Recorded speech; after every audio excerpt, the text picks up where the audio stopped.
Hello, everybody, and welcome back to Feeling Seen, the podcast that talks about the movies that make us feel seen. And my co-host today has her debut comedy album coming out this fall. It is called Ice Cream Money, so you can look out for that right now. You can listen to her on the podcast TV I Say with Ashley Ray, which also has an accompanying newsletter that you can subscribe to. She was this year cited as a BET Black Woman Comic to Watch. She is Ashley Ray, as if you name in the podcast didn't tell you that. Welcome to the show, Ashley Ray. What else do the people need to know about you before we get going? That I know my podcast is mostly about television, but I do have a deep, deep love of film. I studied film in school, and I had to walk away from it because I think it made me a very pretentious person. And so I had to go the complete other way. I went with reality TV and just... I know you do Vulture recaps. I've read some of your Vulture recaps, and I also read your profile of Quinta Brunson for Vulture that I liked very much. Yeah, she's absolutely amazing. I felt so lucky I got to do that. And yeah, I mostly recap 90 Day Fiancé now. Back in the day, I would do... what they would call peak TV, for the AV Club and stuff. Yes. But as I became a TV writer, I couldn't really be a TV critic anymore. I mean, there's a lot of people who I guess walk that line, but for me, I wanted to really be like, I'm a creative. I'm stepping in this other world. And also you get a lot of people remember. Okay, you give someone's Blackish episode a C on the AV Club back in 2016, they're gonna remember forever. Shit. So it is really a thing of hey, I put that cap aside. I am a creative now. But I after that kind of was I'm gonna focus on reality TV. I just I want to have fun with the media I consume, and so. That's what I've been dedicating myself to since is a lot of reality TV and and just sitcoms that make me smile and laugh. But I used to be such a film buff, so I'm really excited to be here. Can I ask if you had a tipping point where you were if I go any further, I'm going to turn into the worst film bro, and so I have to turn back? What was becoming your most film bro point of view? Okay, I mean, I was there. I was the worst film bro. There was there. I was there. I mean, I went to this little liberal arts New England college where I took classes the art of Ingmar Bergman. My senior year, I did this thesis that was basically I just wanted my school to pay me to go to Sweden and watch Ingmar Bergman movies. And they did. I applied for this fellowship thing where I was oh, my dad died. And Ingmar Bergman helped me process it. Let me go to Sweden and find out why. Yeah. And they were absolutely, here's $20,000. And whoa, it worked? It worked. I was 20 years old and I was just this is wild.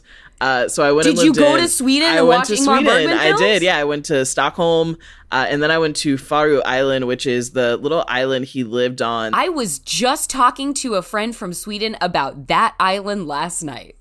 It is cool as hell. So it's not even off the coast of Sweden; it's off the coast of Gotland. Okay. So you have to take a plane and a boat to get there, and most people stay on Gotland and then take a little ferry across to Faroe, and it's so tiny. I think there's something 150 people, and Ingmar Bergman basically took over the whole north part of this island, and everyone who lived there was just that's chill, bro. We won't tell anybody you're here. He built his own theater. He basically had his own little town, and now there's a Bergman library on this little island, and every year they have Bergman Fest.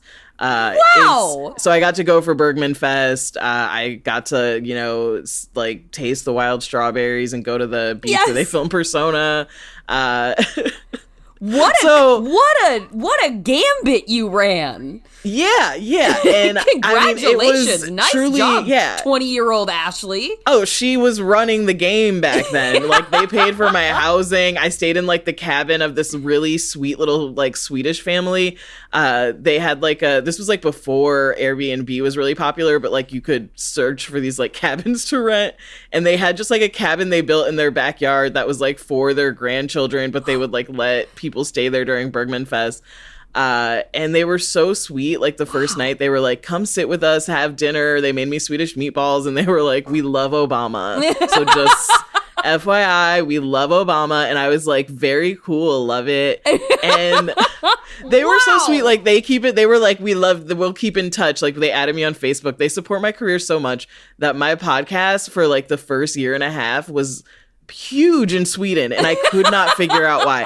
I was like, why am I the number 1, number 2 TV podcast in Sweden? Because they fucking told everyone. They did. They were like, Ashley, we support so much. We have our friends listen. And I was just like, you're holding it down for me because I'm getting numbers in Sweden. So I lived there for a while and just got to like study with people who, like, I worked with this guy who he went to Nigeria, to Nollywood, and like showed Ingmar Bergman movies to see how they kind of responded. And, you know, they had a translator, and you could kind of understand the universal themes of like how people approach death, and mostly like how Bergman was so funny and people don't really realize that, but there were jokes that were really universal and sort of worked with every audience. So to say, like, was there a moment? I guess it was at that whole year, I just had my head up my ass being the most like pretentious. Like, I was literally at Bergman Fest talking to people like, oh, wow, you like haven't seen like this rare edition of Smiles of a Summer Night. Like, I can't believe you're not aware of Bergman's best comedy. That's really wild. So that's so surprising for you. That's so surprising. I thought you were like an expert. You know, wow, what an incredible story. I am so glad you did that and that you have that to look back on in your life. Yeah, absolutely. And now people would never imagine. Now, like, I'm just like, you guys been watching My Strange Addiction? It's back. I love it. I watched a girl eat toilet paper for 5 hours. For our intents and purposes today, what is the character you have brought for us to discuss for your feeling scene episode? Yes, my character is Clementine from Eternal Sunshine of the Spotless Mind. My name's Clementine, by the way. I'm Joel. Hi, Joel. No jokes about my name. Oh, no. You wouldn't do that. You're trying to be nice. I don't know any jokes about your name. Huckleberry Hound. I don't know what that means. Huckleberry Hound? Are you nuts? It's been suggested. And this is Michel Gondry and Yes. Charlie Kaufman? Yes, Michel Gondry, Charlie Kaufman, and played by the amazing, wonderful Kate Winslet and Jim Carrey, and not his first like dramatic role, but I think one of his best. So yeah, in that era where like Jim Carrey, like you could see it in his eyes. He was like, "I'm gonna get that Oscar." Oh like, yeah, after all this time, I'm gonna get that. I'm gonna get it, and I mean. I really think maybe he should have for this role, honestly. I think, like, you look at it now, like, this in The Truman Show, it was like, you were up there, Jim. Yeah. Like, you put in the time, you put in the performances, Jim. Precisely. So, you know, I feel like today he feels a little underappreciated because we didn't really get the gems like Eternal Sunshine and these places. So, I said these places. That is not the name of The Truman Show, but yeah.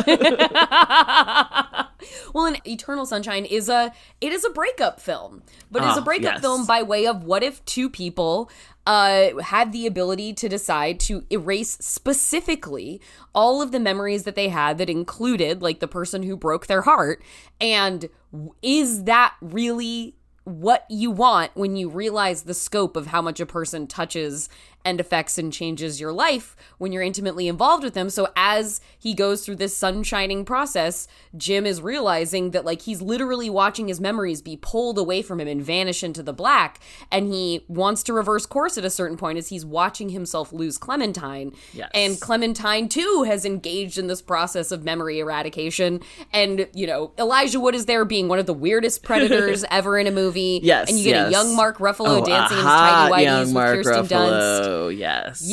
Yes. We've got the momcore hottie himself, Mark Ruffalo here, with little glasses, little spiky up hair. Oh yeah. And it is so as a millennial, as an elder millennial, watching this movie anytime it comes back, I always feel this like fear that it's not gonna hold up, even though I know it's great because it's such like a dorm room staple from that era. I'm like, were we just kids and this was blowing our mind for the first time? And it's like, no.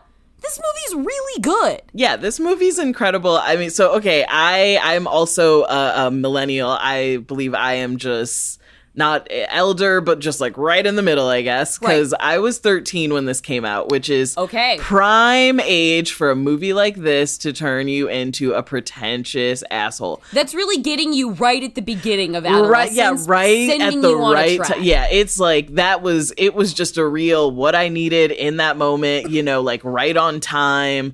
I remember watching it in theaters and being like, oh, this is my entire personality now. This is everything that I will be, want to be. This is how I view love. This is how I will see romance now. I loved it so much. I started, and again, I was 13. This is 2004 when this comes out. I started a live journal community that was just like, I love Eternal Sunshine of the Spotless Mind. That was the time for it. Yeah, you know, you would make your little mood icons and you could customize them. So I did a set based on the movie. The people in the group, we loved it so much that we pulled our favorite quotes from the script and we were like, what if we made orange hoodies like the one Clementine wears when she meets Joel on the train, and then on the back we just cover it with our favorite quotes from the movie.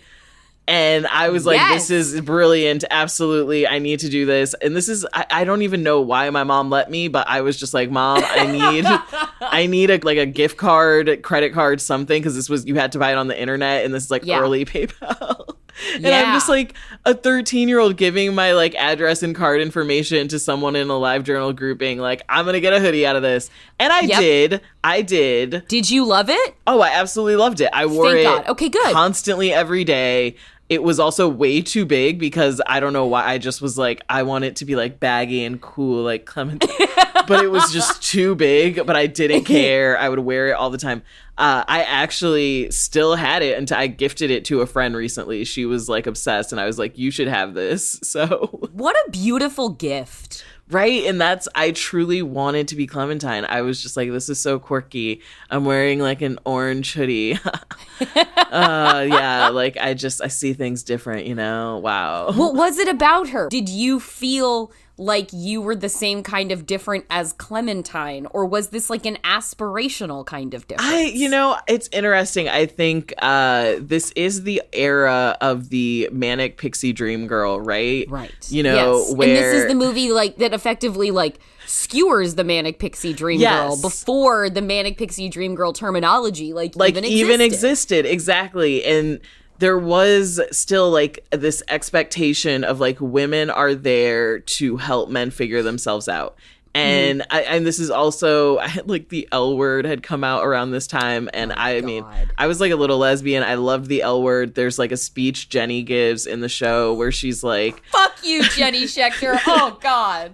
I know. I know it's traumatizing to bring her up, but my favorite quote from the L word comes from Jenny Schechter, and it's a woman wasn't meant to be consumed and chewed up so that a man could fucking evolve.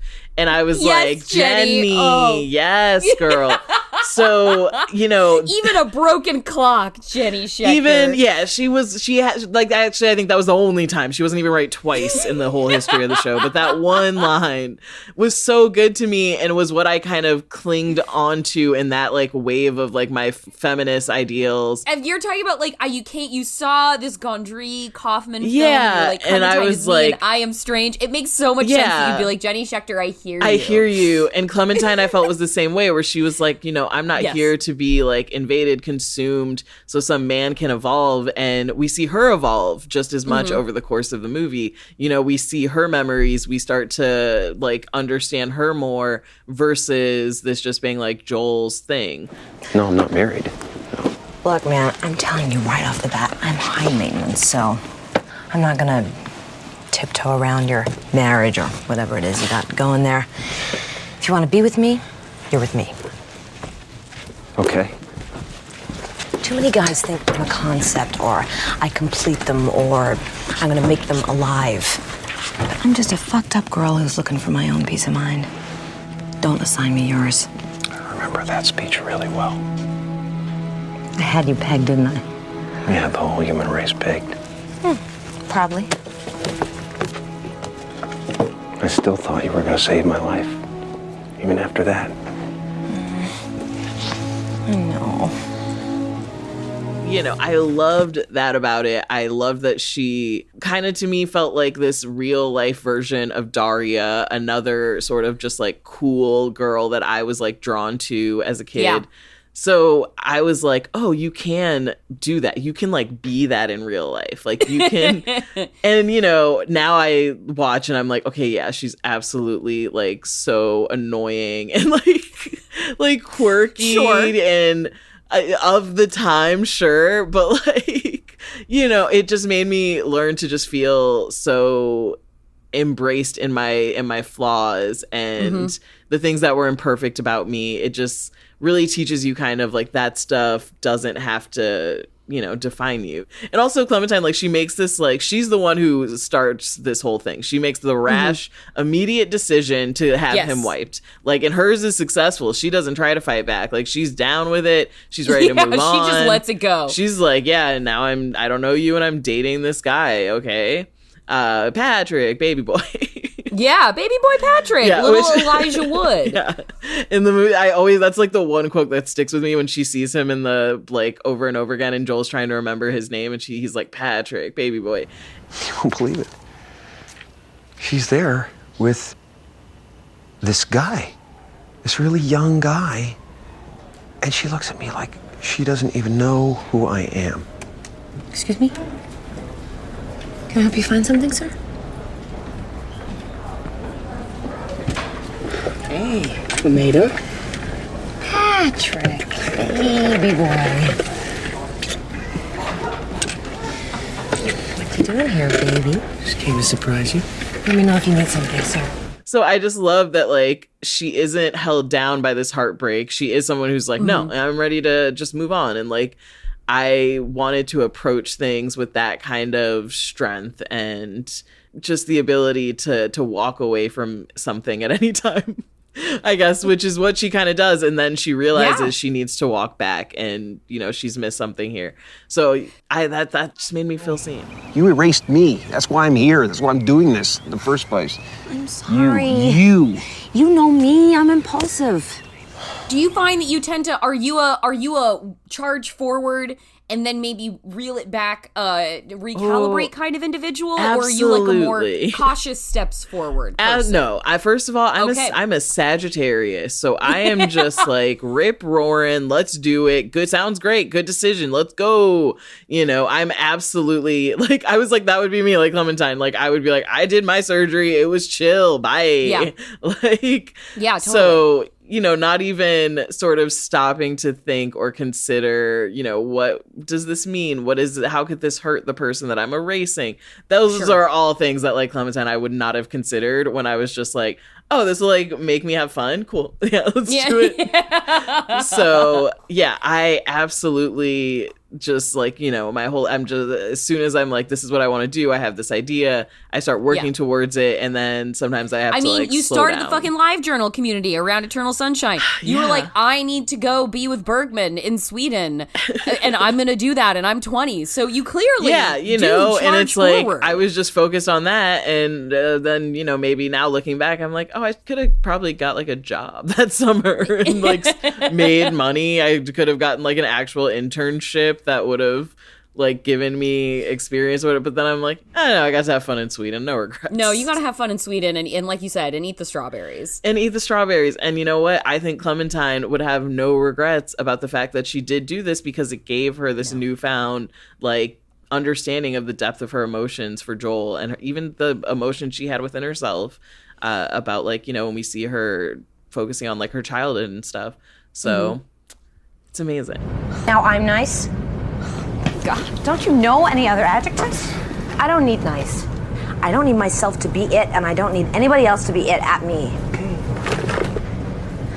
we meet Clementine in this movie, we see her on the train with Joel, and she's being very forward and introducing herself to him. But then she's also like, he's like, oh, you know, you seem nice. And she's like, I don't need nice. Like, nice isn't what I need to beat other people. I don't need people to be nice to me. Like, what was your, were you a kind of brusque child? Yeah. When you're watching this and you're like, yes, fuck yeah. Or was that something that felt motivating? No, that was absolutely, I was like, she's so right. Amen, girl. Okay. I don't need nice. Okay. I was absolutely, and I mean, again, I'm a Sagittarius, so I'm not just like, I am like gonna say it to you very straightforward, very like, what, I'm just being honest. So when she says that, I was just like, exactly. I don't need to be fake. I don't need to be nice. Yeah. Like you can, and I do honestly believe, like, as a young Black woman, that was a cool thing to hear, even though it was coming from Kate Winslet.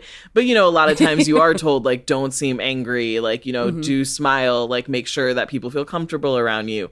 And this kind of just gave me this permission to be like, that's see, society demands that for me, but like, I don't need nice, you know. Looking good.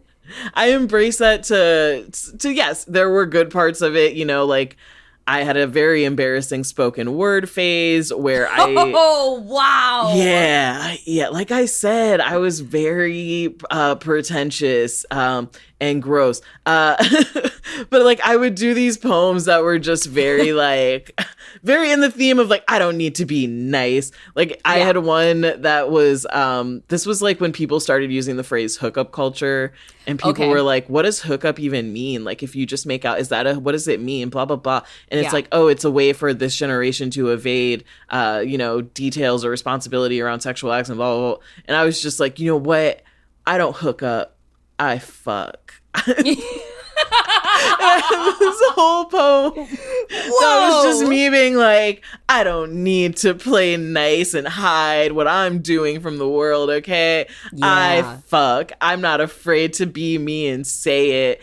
And so this is me watching Def Poetry Jam on HBO as a young person. And you absolutely know Clementine would have been on Def Jam with like white girl dreadlocks, and I was so inspired by her in having that attitude towards just everything. Like and it was like good in respect to that. And then, you know, also like I would have friends who would come to me with like problems or issues, and I would just be like, you need to just handle it. Okay. Like we have no need for no need for, you know, this understanding. Think logically and let's go. So do you still, in your evolution, are you like I'm still mostly that way? Are you like I've kind of couched it a little bit? Yeah, I had to outgrow that. I think like no, like, you know, you take a look in the mirror. And also when I got to college, I started smoking so much pot, and then you just kind of, you know, you do some pot, you do some drugs, and you start to like look at yourself and you're like, oh my gosh, what are these ideals I hold, and why what are these like standards for society that I've made up for myself that like don't exist anywhere but my head? Like let it go and just live. And that, you know, then I thank God that I started smoking pot in college. Like a lot. Like I had, you know, tried it before, but that's when I was like, oh yeah, okay, I'm like gonna open my third eye and and stop being like pretentious, and also realize that these things are pretentious. Like, you know, that's incredible that you got to college and just were like, I need to stop being pretentious. Yeah, okay, that's normally the kickoff. But like let's also consider that like my senior year, I still was doing things where my friends would be like, every week we're gonna have like a movie night, and in your dorm we would like do it in different dorms, and you know, every week it would like rotate, and most people would be like, oh, I'm gonna show Clueless, I'm gonna show maybe something like Eternal Sunshine of the Spotless Mind. And I would be like, hey, everybody, you guys want to watch Persona? There's a scene where they slaughter a lamb in the beginning, but just like ignore that. Or what, you want to watch? You want to watch? You won't like directly need it for the rest of the movie, so you go to the bathroom then. Like, in fact, actually, you'll be wondering the whole time, what did that montage have to do with anything? But don't worry, at the end, we can have a conversation and break it down, like exactly what we think that was an allegory for. So otherwise, we can do Through a Glass Darkly. Are you guys interested in, you know, the Bergman trilogy? trilogy, you know, and as we all know, it's a technical trilogy, not a real trilogy. Not a real trilogy. And I was, so that was me. So good. So that, you know, and then like I graduated, moved to Chicago, and I was like, you know what I want to do? I want to drink 40 ounces of PBR and watch Hoarders. So you lived a lot of life in those Bergman years. Yeah. And one is ready to, in a way, I think, retire after that. Exactly. And I owe it all to Clementine getting me there and showing me that I could be pretentious, that I could be, you know, someone who isn't nice and doesn't care about the mainstream. Oh, all my friends are going to see 13 going on 30 or something. Sure. Yeah. And I'm just like, wow, Philistines. Like, goodness, I'm going to see Brokeback Mountain. You know.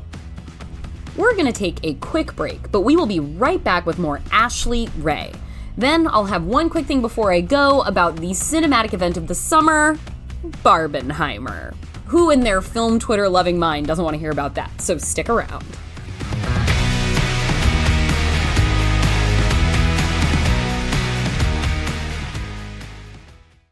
I'm Jordan Morris. And I'm Jesse Thorne. On Jordan Jesse Go, we make pure, delightful nonsense We rope in awesome guests. and bring them down to our level. We get stupid with Judy Greer. My friend Molly and I call it having the space weirds. Patton Oswalt. Could I get a Balrog burger and some Aragorn fries? Thank you. And Kumail Nanjiani. I've come back with cat toothbrushes, which is impossible to use. Come get stupider with us at MaximumFun.org. Look, your podcast app's already open. Just pull it out. Give Jordan Jesse Go a try. Being smart is hard. Be dumb instead. Oh, Russ. Hey. Yeah. Oh, I'm glad I found you in line. These clouds are really freaking me out. I hate having to stand in line, and boy, what a line. These giraffes do not smell good. No, they do not, and they have such short necks. But I'm hearing we need to get on this We ark. gotta get on the ark. It Yeah. is about to rain. God is about to destroy humanity. Hey, oh, sorry. Are you Noah? Yeah, I know we look like humans, but we're actually Yes, we're totally. podcasters. We are podcasters, so it's different. Have you heard of Ono, Ross, and Carrie? We investigate spirituality, claims of the paranormal, stuff like that. And you have a boat and say the world's going to end, so it seemed like something for us to check out. We would love to be on the boat. We came 2 by 2. What do you think? Ono, Ross, and Carrie, available on MaximumFun.org.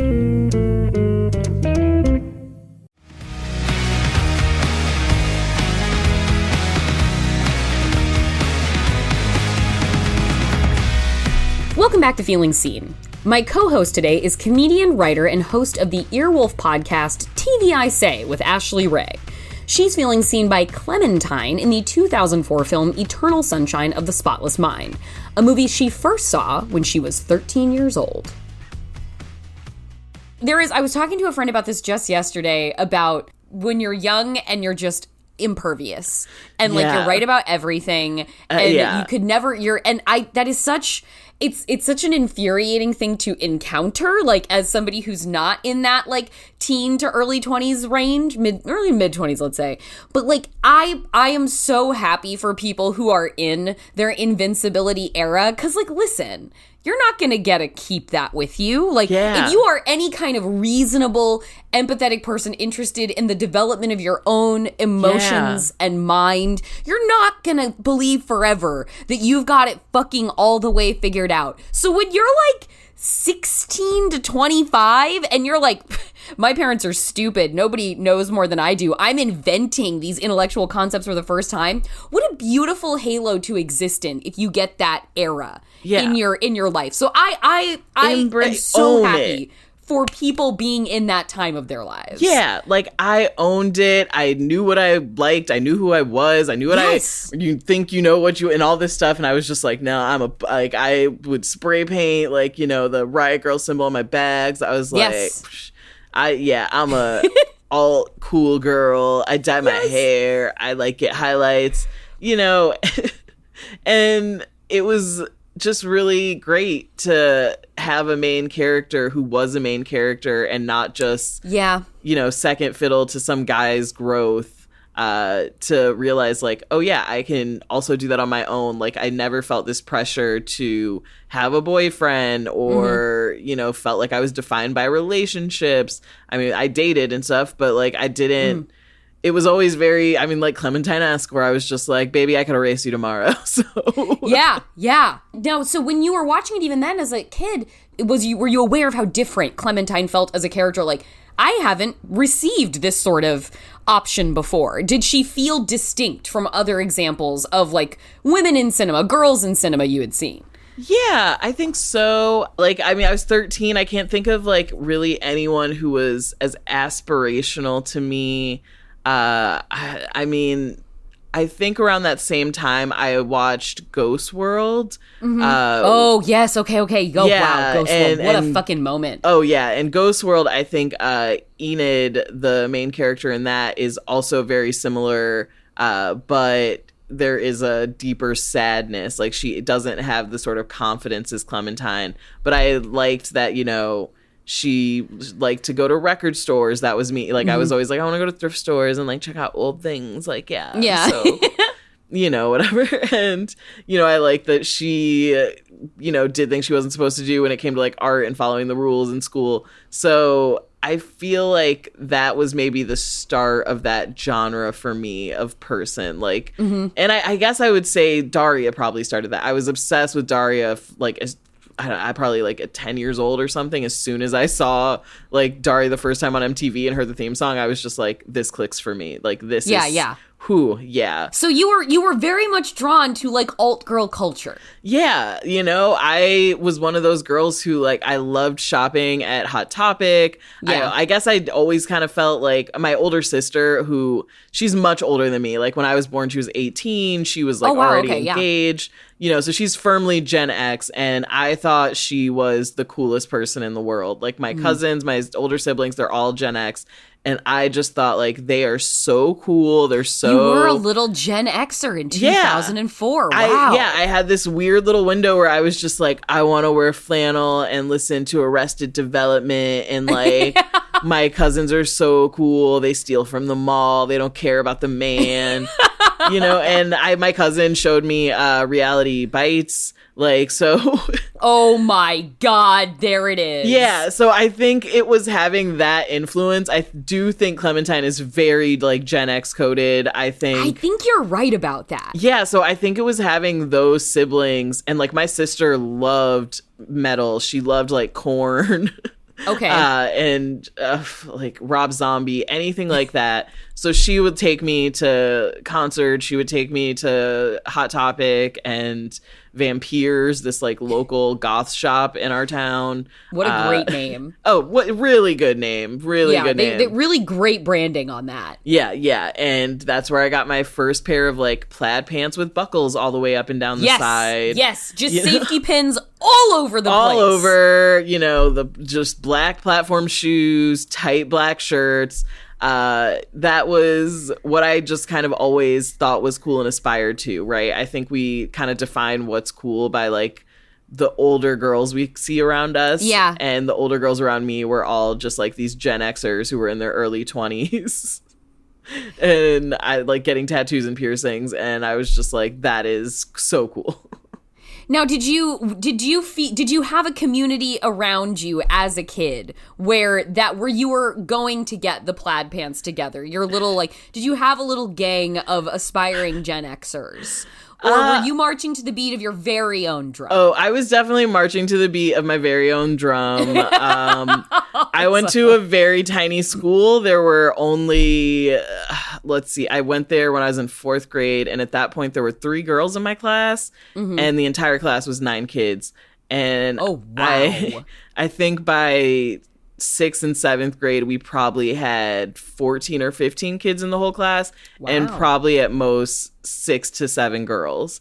So very small. I was the only person of color. The only black person. We did have a Pakistani kid, and I think it was just the 2 of us. But it was just me and one other kid. But you know, so I stood out anyway. So for me, it was like, I'm already gonna stand out. I may as well like stand out the way I want and wear like a Korn shirt. But then the thing was, our school, 6th through 12th graders were all in the same building. So, we all took classes in the same rooms. Our lockers were in the same locker area. Okay. Like it was very normal to be in 6th grade and have friends who were in high school. Like my best friend was a 9th grader. And she like introduced me, we would make mix CDs for each other where we'd introduce each other to like Amy Mann and, like PJ Harvey and all this kind of stuff. And there were like 3 high schoolers at my school who were true goths, like wore all black. And I thought they were the coolest kids.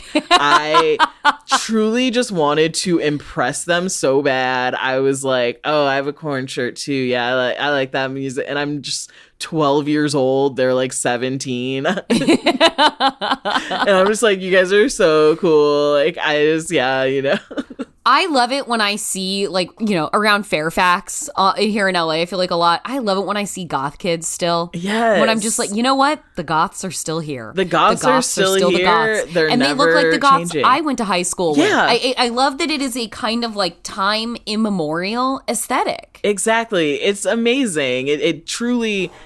It was the same when I was doing it. We would wear a lot of plaid, very pale, like foundation, black lipstick. I had a fake nose ring because I was 12. So my mom did allow me to buy a fake nose ring from Hot Topic. That was good of her. That was nice of her. Yeah, that was nice of her. And I would wear it around my neighborhood and swear it was real. I would be like, my mom let me do it. You don't know anything. You don't know anything. And of course these kids are just like, it's not real. Like we can literally see the like spring part. Like it's not real. How did you like there's the authenticity of this, like, oh, I'm this goth kid, like I'm moody, it's Amy Mann, I'm so hooked in, I'm doing slam poetry, I'm watching Eternal Sunshine of the Spotless Mind. Do you like are you an alt adult as well? Like, did you carry that with you, or do you're like I started becoming a normie once I hit like 30 sort of situation? Like, where does the striving, like very adult teen goth alt kid fit with grown up you? I mean, it is so much work to be that kid. Like, It's a lot of work, right? It's so much work. And back then I, was deep in my Kazaa and LimeWire being like, no, I have to make sure that I have like the latest La Tigre EP and that I know the like newest band at Asthmatic Kitty. Like I need to keep up and know every coolest movie. And it's constantly trying to show like, oh, I just saw this new thing that you don't know about, or oh, I know, I just watched this like French thing. Da, da, da.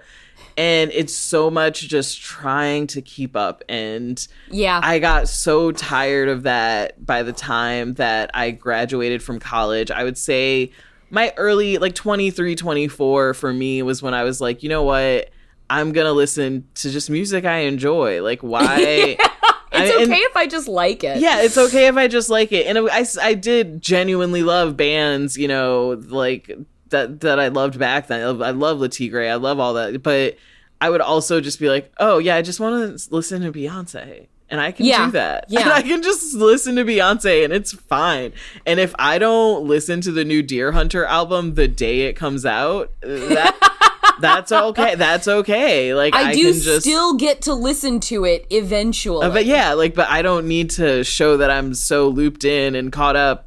And so I think from there, I just kind of slowly started to be that less and less. I wasn't really aware of like what makes you a cool kid anymore. Obviously, you got to stay in touch. It changes who you're talking about. It changes so fast. And so one day I'm just, loving Eternal Sunshine of the Spotless Mind, being a goth kid, being my pretentious Bergman loving self. And then the next thing you know, it's like, oh, well, that's not cool.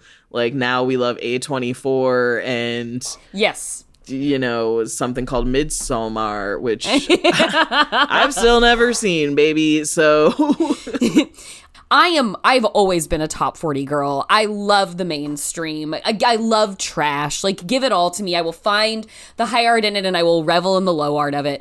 And Sometimes nice things are just nice and good things are just good. It's fine. It's fine. I've continued to embrace that. Like, I always on my podcast say, like, at TV, I say we celebrate all TV. Yes. I hate the idea of like something being peak TV or the golden era of TV, when to me, My Strange Addiction is the golden era of TV. Like, it's a different kind of golden. Maybe it's people who are addicted to drinking their own pee, but it's still some sort of art that says something about the human condition, and let's talk about that. So, I have an entire podcast that's dedicated to like horror cinema of the millennium era, like late 90s into the 2000s and like early 10s. And talking about like the social, political, sort of anthropological landscape that gave birth to these like sleepover horror movies like Sorority Row and 13 Ghosts and things like Scream and The Craft. And talking about how like so many of the movies that felt that were so maligned at the time and kind of chalked up to the notion of being just a part of like the MTVization of horror and the like franchise super boom and like revivals and reboots and remixes of older properties. But you watch these movies now and it's like, God, it just kind of feels like we didn't know how good we had it at the time, because it can tell you so much about who we were and what we valued at the time. When you look at these time capsule, at times, yes, on the surface, totally vapid and absolutely problematic horror movies, but they are a looking glass into who we were at the time, and they're a kind of shameless prioritization of having a good time that you do have a harder time coming by these days. Oh, yeah.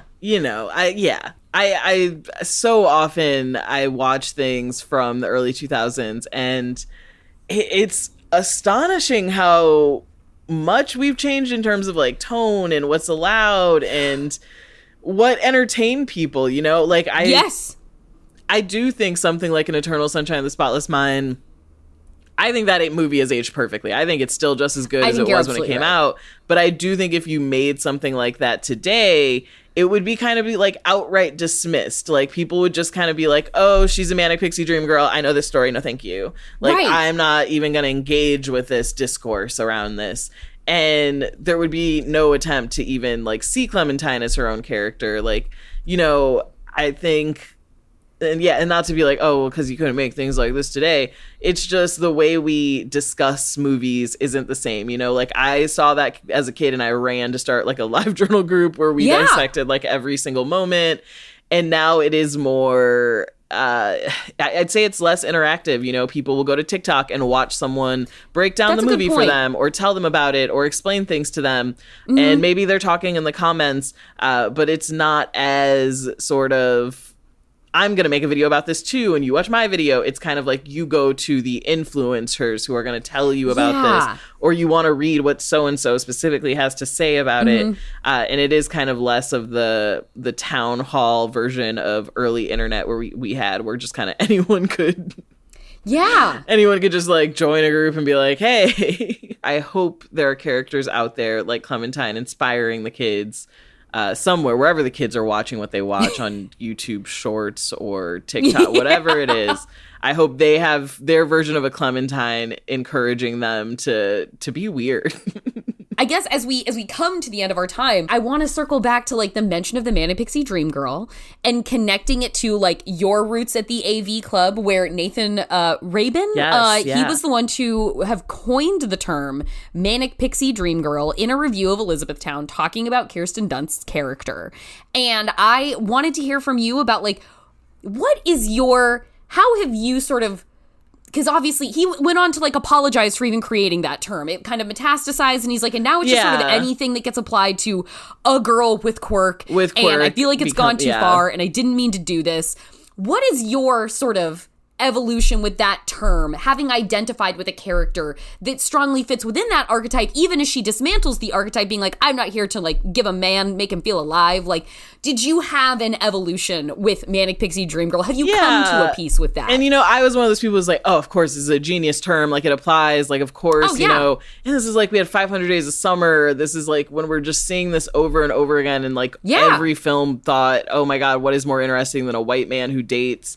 And I do think it was just like... Period. A white man who dates. A white man who dates? Oh my goodness. And So I do think it was a necessary term for that time. And then, of course, like most terms that like go viral on Tumblr and all these things, its meaning was kind of lost. And it just started to apply to like a woman who helps a man in a relationship in a movie. Yeah. And a woman who laughs. Like, you know, I think I saw someone try to say that like I May Destroy You was like a twist on the Manic Pixie Dream Girl archetype, and I was like, she's not, like, what? That shouldn't even be in conversation. And that's when I was just like, people don't know what this phrase means anymore. Yeah, we've lost the plot. We lost the plot. I'm just gonna disregard all of that. But I do think kind of like the Bechdel test, right?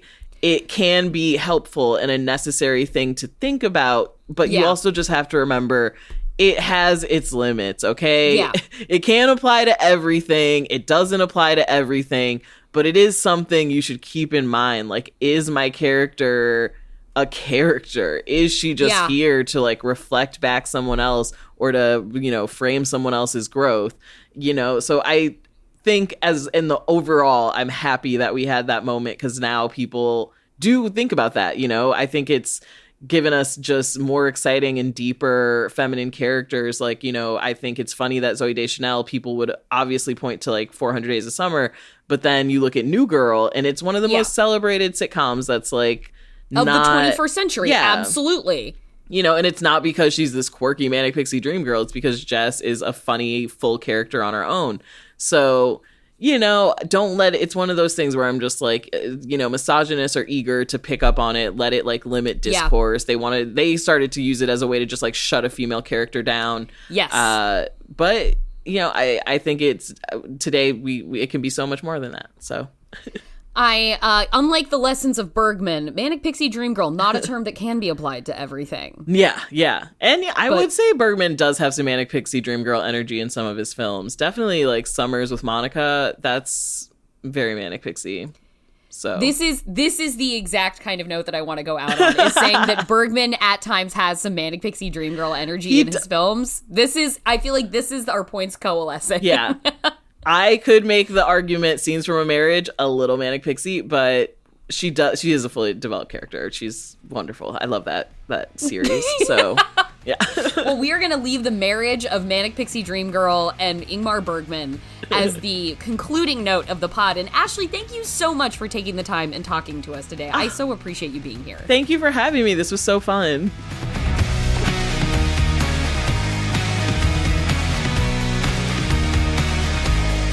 Thank you so much to Ashley Ray. Her debut comedy album, Ice Cream Money, comes out this fall. And remember, you can always listen to TV I Say with Ashley Ray wherever you get your podcasts.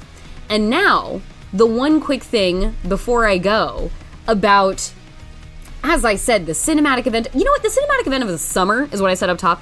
It's the cinematic event of the year. Maybe we found it, guys. We found how to save theaters. Just schedule 2 appointment blockbusters by 2 of our biggest working directors that will also both get critical acclaim. Schedule both of those on the same weekend so people can put together a catchy portmanteau like Barbenheimer to say that they did it and turn out at the theater to see both movies at once in the same day. I'm going this weekend.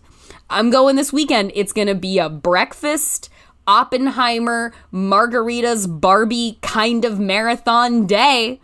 Which, like, what other kind of event do you have at the Grove in Los Angeles besides that? That sounds like the dream of Rick Caruso to me. Not Mayor Rick Caruso. Oops. But Barbenheimer. Both of these movies, Barbie cleaned up.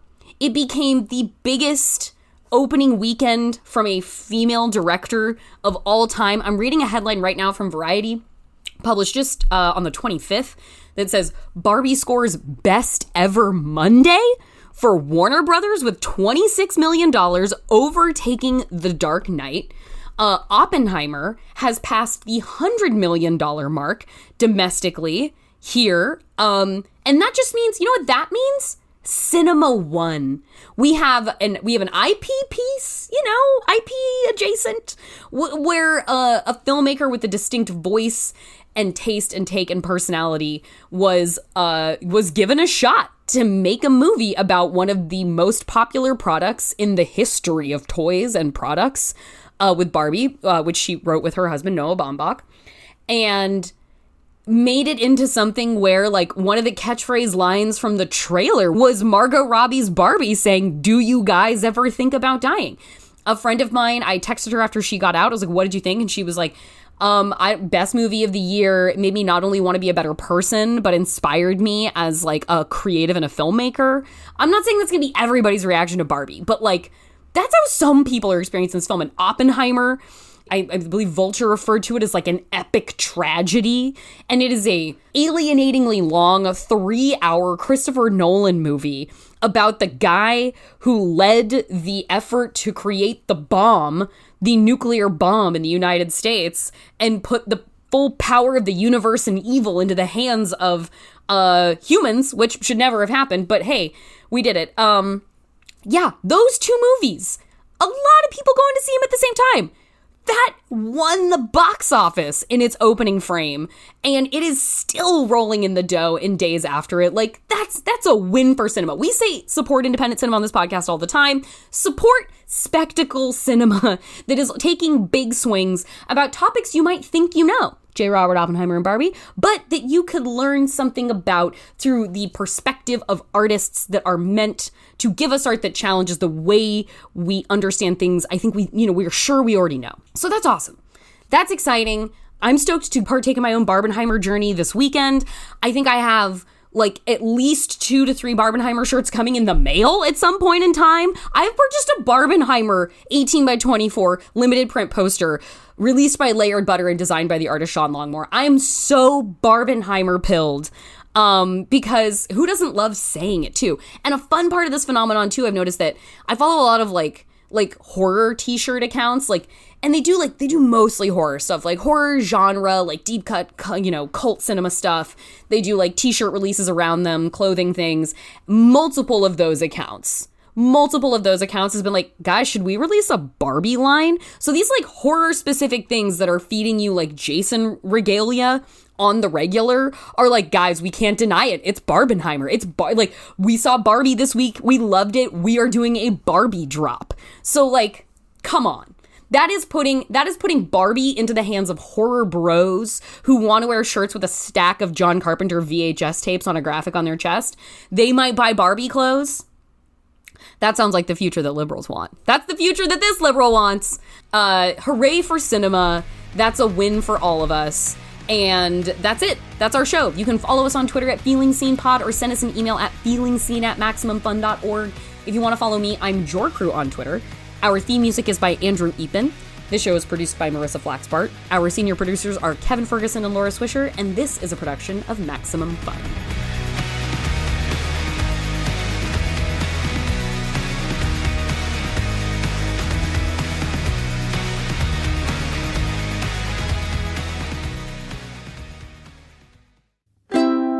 Maximum Fun, a worker-owned network of artist-owned shows. Supported directly by you.